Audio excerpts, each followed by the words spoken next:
Ya, bismillahirrahmanirrahim. Assalamualaikum warahmatullahi wabarakatuh. Perkenalkan, kami dari kelompok 7 kelas 6C PDSD akan memaparkan hasil diskusi kami yang berjudul tentang mengelola kelas dan lingkungannya dalam mata kuliah Mikro TC.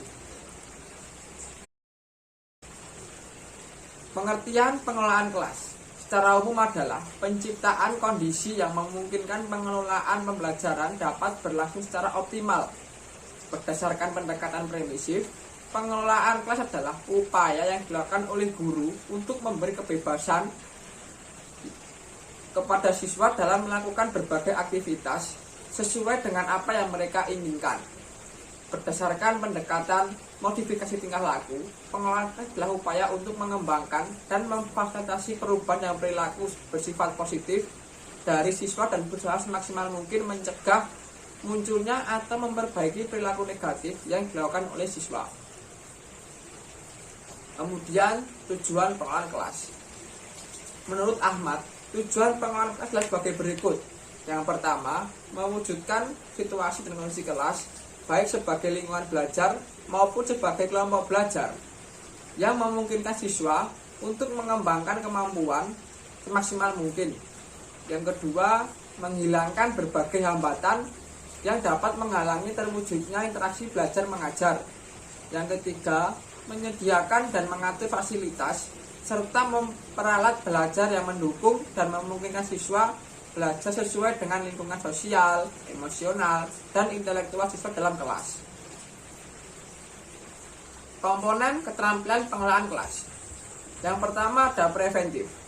Keterampilan yang berkaitan dengan penciptaan dan pemeliharaan kondisi yang optimal. Yang kedua ada represif. Keterampilan yang berhubungan dengan pengembalian kondisi belajar yang optimal. Preventif sendiri terbagi menjadi 6. Yang pertama ada menunjukkan sikap tanggap. Yang kedua membagi perhatian. Yang ketiga memusatkan perhatian kelompok. Yang keempat memberikan petunjuk yang jelas. Yang kelima menegur. Dan yang terakhir yaitu memberikan penguatan. Represif sendiri terbagi menjadi 3. Yang pertama ada modifikasi tingkah laku. Yang kedua pengelolaan kelompok. Yang ketiga, menemukan dan memecahkan tingkah laku yang menimbulkan masalah. Prinsip-prinsip pengelolaan kelas. Yang pertama ada kehangatan dan keantusiasan.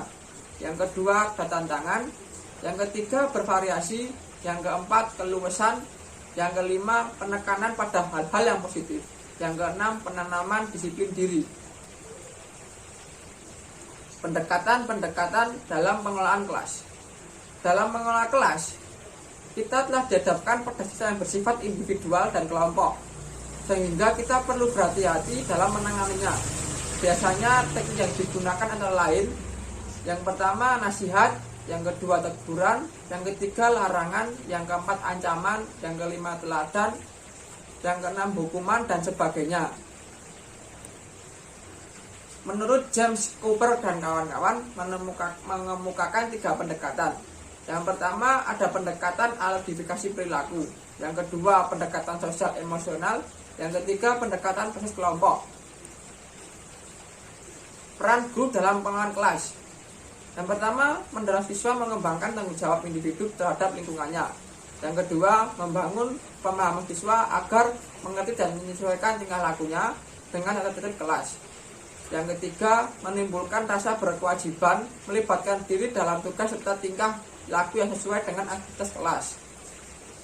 Manajemen pembelajaran yang efektif. Yang pertama, menetapkan aturan kelas. Yang kedua, memulai kegiatan tepat waktu. Yang ketiga, mengatur pelajaran. Yang keempat, mengelompokkan siswa. Yang kelima, mengakhiri pelajaran. Kelebihan dan kekurangan dalam pengelolaan kelas. Kekurangan sendiri yaitu seusahnya diterapkan. Selanjutnya biasanya hanya diterapkan pada tingkat SMP ke atas. Yang ketiga perlu menjaga wibawa dan cara bergaul guru. Yang keempat senantiasa fokus pada kelas dan segala permasalahannya. Kelebihan dalam pengelolaan kelas sendiri